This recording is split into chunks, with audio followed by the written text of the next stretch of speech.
Yes. Kung nalaman mo na ganito, kasi isa pa lang kayo, push mo ba yung BBM mo na? Oh my God!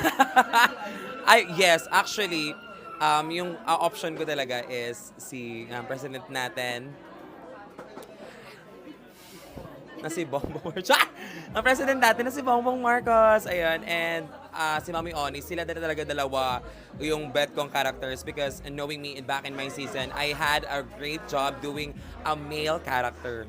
So pa talaga sabi ko, oh my God, what if mag BBM, Bongbong Marcos ako while preparing pa yon. Inisip ko siya, sabi ko pasabog to.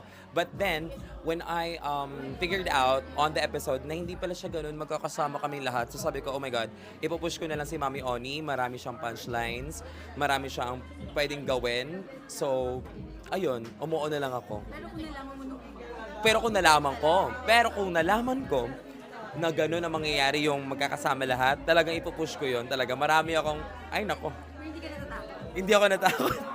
Dahil, nabash na ako talaga. So parang, ano pa, what's more to come? So, If you retain the same concept ng Snatch Game, do you think you have the best answer? oh my God, I think President Bongbong Marcos, I think, yeah, or as Mami Oni, I think both of them really have a diverse character. Kumbaga, bumabagay siya sa lahat kung sino yung kausap niya. So parang yun yung nasa isip ko while I was writing and ginagawa ko yung character ko sa Snatch Game. Sabi ko talaga na gusto ko yung character na maraming banter, marami siyang sagot, kumbaga sa lahat.